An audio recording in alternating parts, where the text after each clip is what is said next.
connosco o comentador de serviço, José Ferreira, que assim nós iremos debater alguns dos temas que estiveram na ordem do dia durante toda a semana. E começamos, evidentemente, José Ferreira, boa tarde. Boa tarde, como está? Bem-vindo mais uma vez à TV Domingo. Muito obrigado. Não lhe vou perguntar se comeu muitas amêndoas, mas espero que tenha tido uma boa Algumas. Muito obrigado. Vamos então começar com o tema que ainda ferve, ainda está a dar que falar, nomeadamente a demissão de Miguel Relvas. Como é que comenta? Miguel Relvas era, ou foi durante algum tempo, a crónica de uma demissão anunciada. Desde logo pela dúvida que suscitou desde os primeiros momentos em que ele próprio tomou posse, acerca da participação académica dele, e nomeadamente da questão da licenciatura, pela qual ele também se fez valer e pela qual ele também, de alguma forma, tentou e conseguiu enaltecer-se junto dos seus pares.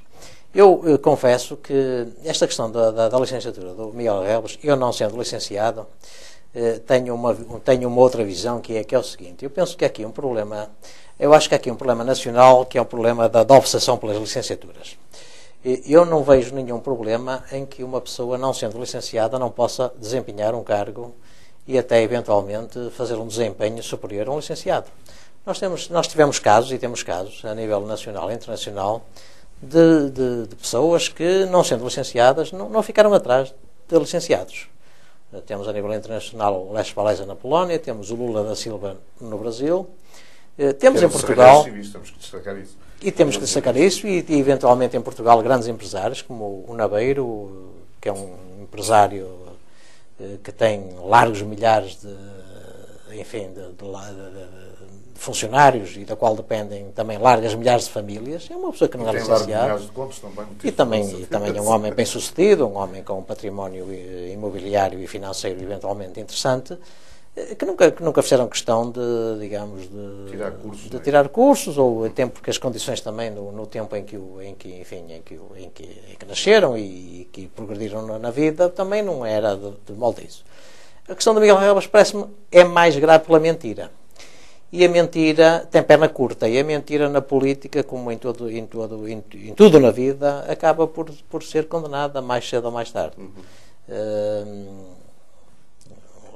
E também porque está na Vera, o próprio ministro francês do François Hollande, que era um homem que combatia o branqueamento de capitais e a fuga de capitais, é ele próprio que reconhece que tem uma conta, privada e secreta na Suíça. Portanto, estes exemplos são exemplos que acabam por denegrir um bocado a atividade política e aquilo que deve ser, porque para mim, a política é um exercício nobre. E, portanto, este episódio de Relvas não é mais do que um bocado aquele jeito português, que agora, pelos vistos, é universal, mas de tentar tapar o sol com a peneira, ou seja, Relvas, não questiono se de facto foi um bom ministro ou um péssimo ministro, como ele disse, e contrariamente àquilo que eu disse também, porque disse que a história julgará, mas entretanto teve ali uma série de considerações à sua participação na política, portanto, na lógica e na ótica dele, ele que foi a pessoa que gerou Passos Coelho. Restará saber se isso é assim ou se não é. Mas, portanto, há em Portugal uma obsessão pela doutorita, há uma obsessão pela mostrar ser aquilo que não é, quando eu penso que, no fundo, as coisas não podem não ser tão significativas assim. Agora, a mentira, acho que sim, essa que tem perna curta e acho que deve ser condenada. E penso que o Relvas foi... Ele diz que foi sempre seguido pelos jornais. Acha que tem alguma razão? Eu penso que não tem razão. Porque uma pessoa, Quem o derrubou fez redes sociais, a bem dizer, neste caso. Porque todos os dias, todos os dias, a toda a hora, sim, mas política. É verdade.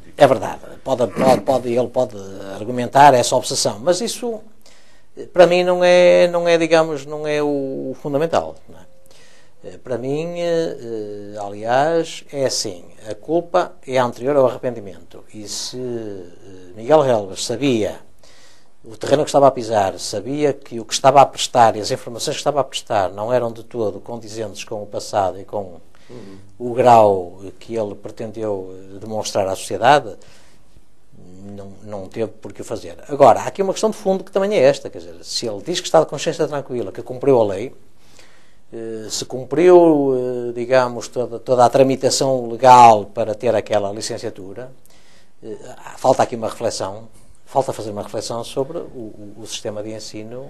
Eu acho que antes os doutores para se formar demoravam muito mais tempo do que agora se formam. Pois, essa é outra questão.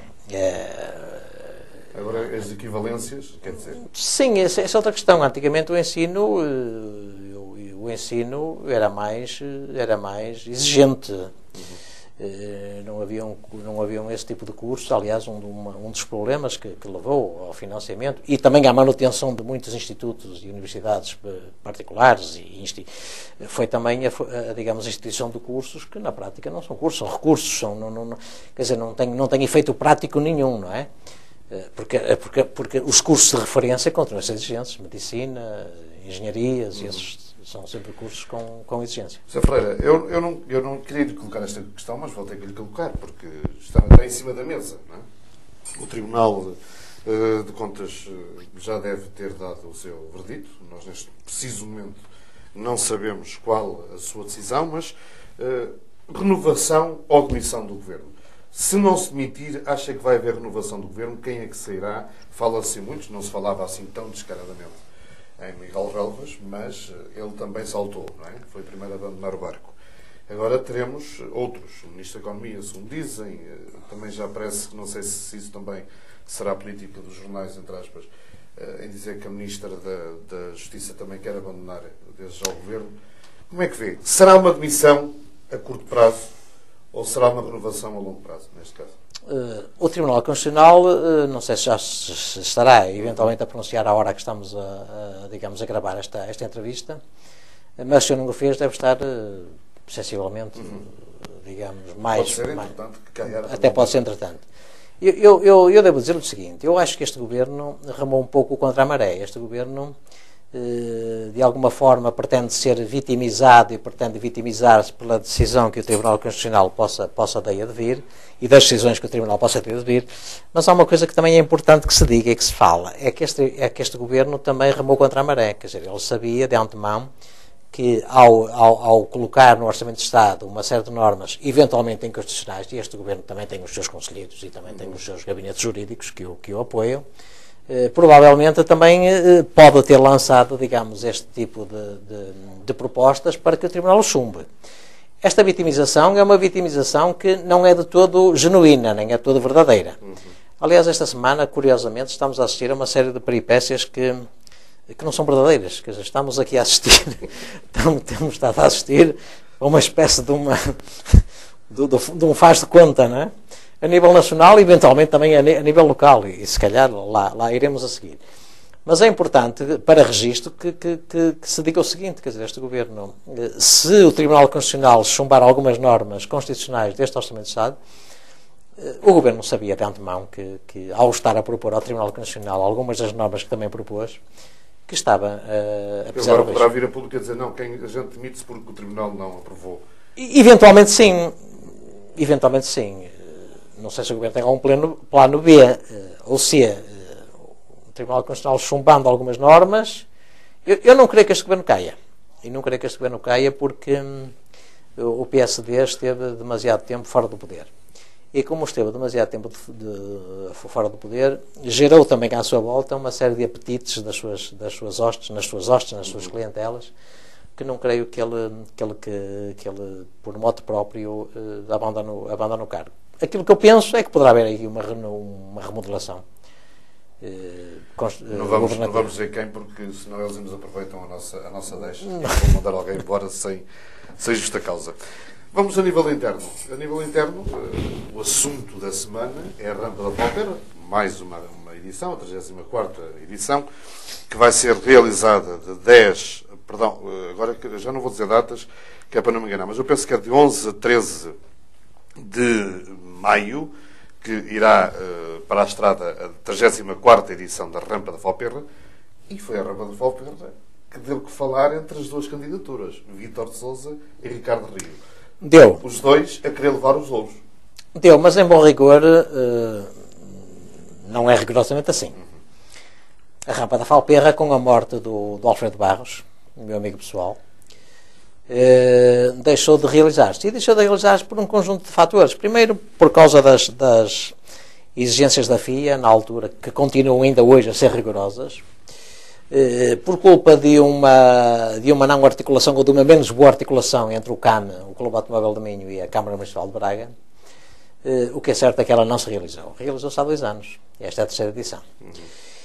E também convém que se diga que, também sem o apoio da Câmara, sem o apoio institucional da Câmara, a rampa da Falperra este ano também não se realizaria. E quando eu ouço, ou quando eu vejo alguns posicionamentos, e aqui é interessante e é curioso ver e avaliar, por um lado, a posição do Presidente digamos, do CAM, do próprio Ricardo Rio e do próprio Vítor Sousa e também do próprio Manuel Barros, Dr. Manuel Barros, que está no Instituto que lidera ou que tutela, digamos, esta área. Aqui o que se assiste é uma espécie de um fediver. E um fediver que, em bom rigor, também não abona a algumas das posições e algumas das participações que alguns, que alguns figurantes ou que alguns atores tiveram neste processo.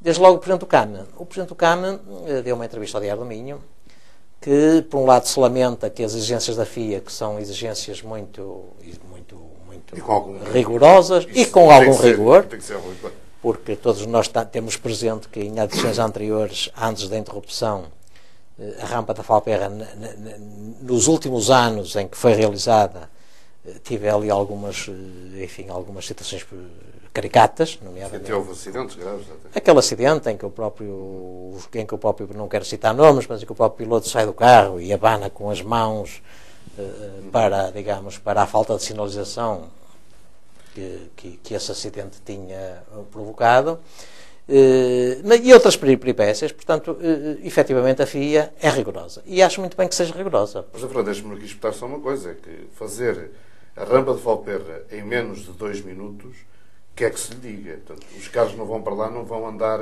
como o meu e o seu, certeza, eles vão em grande velocidade e tem que haver grande segurança no meio de tudo isto. Sim. E por isso é que a FIA, evidentemente, e com alguma razão, aperta com sim, sim, a FIA é rigorosa, foi sempre rigorosa, desde os circuitos da Fórmula 1, até à própria Can-Am nos Estados Unidos e por outras rampas, e até acabando por estas rampas, ou por rallies classificados para o Mundial ou para o Europeu, é rigorosa, tem que ser rigorosa. E este rigor, em termos regionais ou em termos locais, tem sempre que ter uma contrapartida que as organizações naturalmente não têm. O CAM não tem.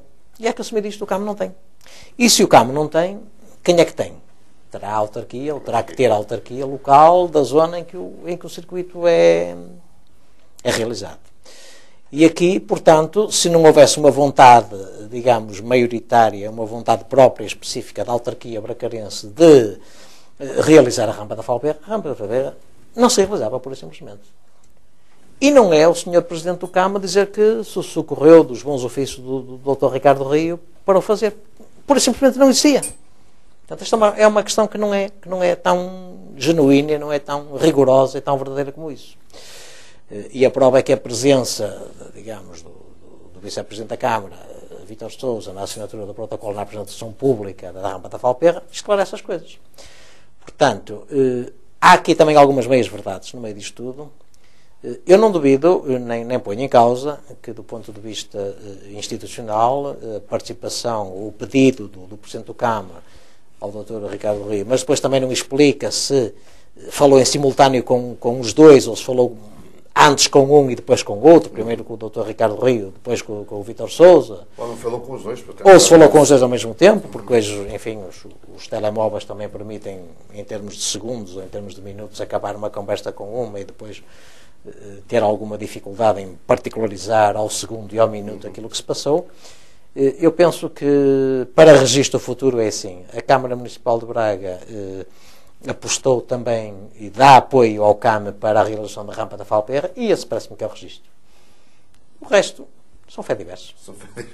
As pessoas podem dizer que foi através deste, foi através daquele. Mas lá que a CDU foi a única que não ajudou no meio de tudo isto. a O que eu fiquei admirado foi a mesa de honra da apresentação, estar lá, por exemplo, a Turismo e Norte de Portugal, que não chegou a falar, e não porem lá uma cadeirinha para o Ricardo Rio, porque também ajudou um bocadinho a festa, não é? Esse tipo de... esse regimento protocolar, como não estive presente, compreenderá que não comento. A nível de campanha interna, continua-se com os tais debatezinhos amanhã. Sim. Hoje, aliás, temos mais um. Acerca do turismo. Acerca do turismo. Onde irão estar pessoas, penso eu, e aliás, pelo que vejo de convidados de Vítor de Sousa, pessoas importantíssimas. Sim. Que já sentiram na pele o turismo e que ainda sentem. E há alguma relação institucional com o turismo Porto Norte de Portugal. E também amanhã, aliás, hoje, está a decorrer, ou vai decorrer, o CSI, uma organização da Juntos por Braga. Eu não sei se vai gostar das palavras que eu vou aplicar ou se concorda com as palavras. Eu acho que está-se a fazer muitas coisinhas, aliás, pequenas coisas para quem não sai de casa e não se está a ir às portas dessas pessoas explicar o que é que se quer para esta cidade. Eu penso que aquilo que vou dizer naturalmente é na qualidade de cidadão bracarense, atento e preocupado também com o futuro do meu concelho. Aquilo que temos assistido, e eu aqui tenho que dizer isto com toda a frontalidade, é que estamos a assistir aqui a dois tipos de dinâmica autárquica e dois tipos de dinâmica eleitoral autárquica para, eventualmente, digamos, ter um melhor resultado nas próximas eleições que se aproximam. E aquilo que temos assistido é que, neste momento, até este momento, a candidatura de Vítor Sousa tem sido uma candidatura, digamos assim, mais bem alicerçada no terreno. O que é que eu quero dizer com isto? Quero dizer com isto que a candidatura de Vítor Sousa tem tido uma preocupação de envolver, digamos assim, os agentes locais, a dinâmica da sociedade local, no tipo de iniciativas que tem tido. Se isto vai ter efeito ou se não vai ter, o tempo lá o dirá.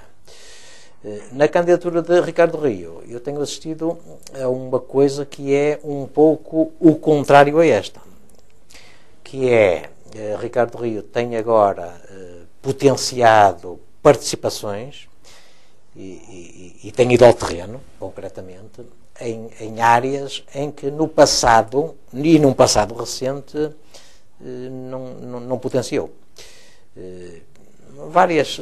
São vários exemplos, desde a visita à Tube, por exemplo, em que Rio se preocupa, e quanto a mim, com alguma lógica, e muito bem, com a sustentabilidade dos transportes urbanos de Braga, por exemplo. Ricardo Rio não questiona, digamos, o ativo social que os transportes urbanos tenham potenciado ao concelho, não questiona, digamos, toda a envolvência social que os mesmos transportes tenham ao nível das diversas carreiras no concelho, digamos, tido como benefício das populações locais, mas questiona-se curiosamente com uma questão, que é a questão da sustentabilidade da Tube. Ora bem, a sustentabilidade da Tube também é bom, e também é de uma forma séria que se diga isto.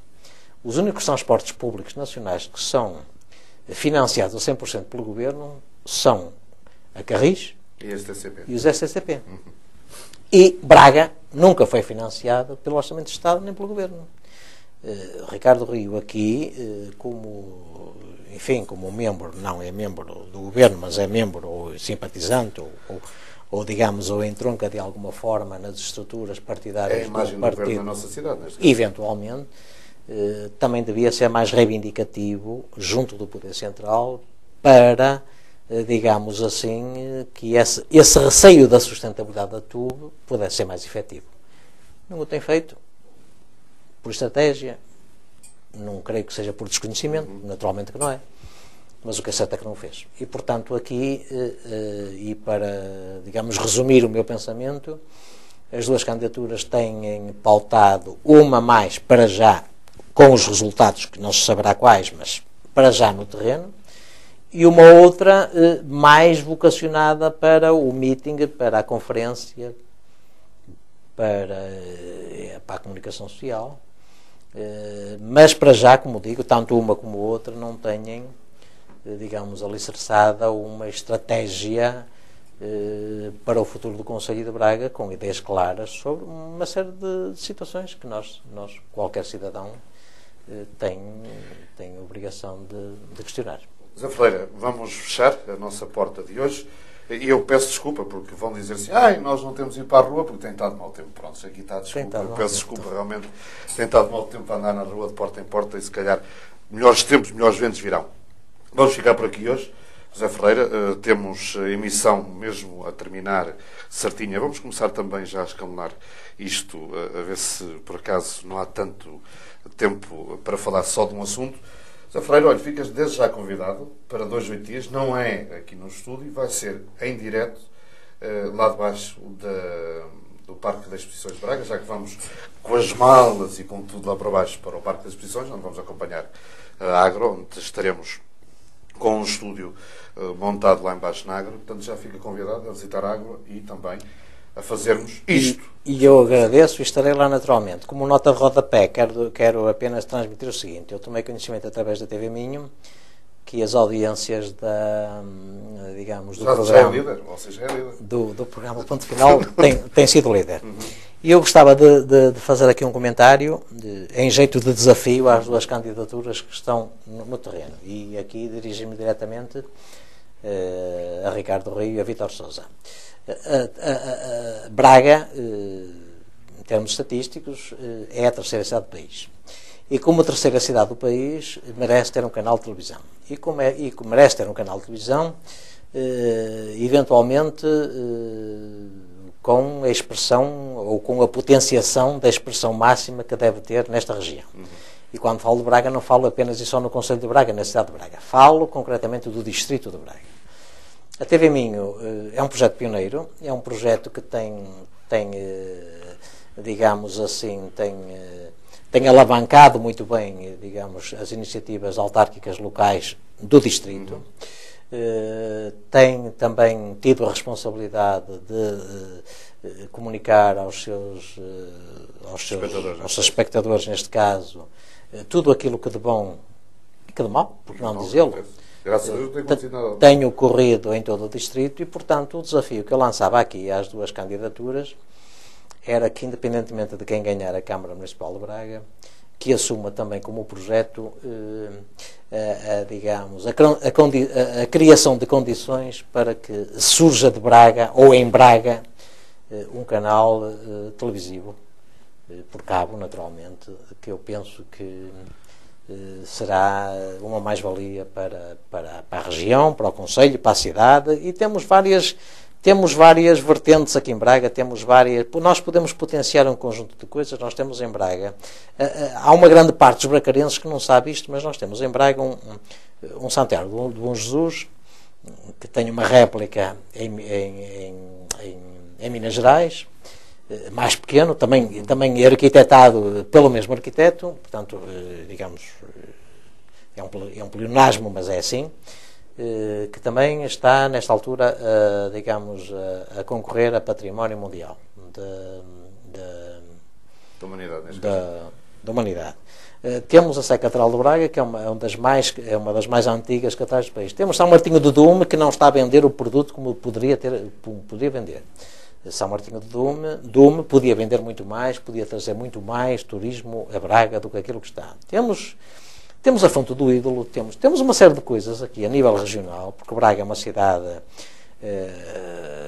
cheia de património. Cheia de património, é a Braga Augusta, fazia parte e continua a fazer parte das rotas de Santiago, portanto é uma cidade com um estatuto histórico próprio, e eu penso que Braga pode ser potenciada para também trazer, naturalmente, à sua cidade, à sua região, milhares de turistas ao ano, porque numa altura em que estamos globalizados e pelas redes sociais é muito, digamos, a projeção de Braga pode ser muito interessante, e aqui a TV Minho poderia, uma vez que está, digamos, pioneira neste projeto e neste processo, penso que tem feito um bom trabalho, e acho que quer a candidatura de Vítor Sousa, quer a candidatura de Ricardo Rio, não devem passar ao lado desta pretensão que a TV Minho acho que deve ter e que deve fica aqui o seu desafio. Okay. E aqui também, desde já, lanço-lhe um desafio. Nós estamos em semana de aniversário, fazemos 4 anos de existência no próximo dia 10, portanto, na próxima quarta-feira, fazemos 4 anos de existência. Nós vamos, durante um mês, fazer várias coisas, alguns debates, vamos tentar reunir todos os nossos verdadeiros amigos à volta da mesa, mas isso irá lá mais para a frente, será possivelmente no dia 19 deste mês, vamos organizar um grande jantar com os nossos grandes amigos, para tentarmos levar este projeto a bom porto. Foi um prazer estar consigo, acredite, dos 150 mil que nos viram a semana passada, de certeza que vai haver mais um a acompanhar-nos esta semana. Muito obrigado, até para a semana, se quiserem. Boa tarde.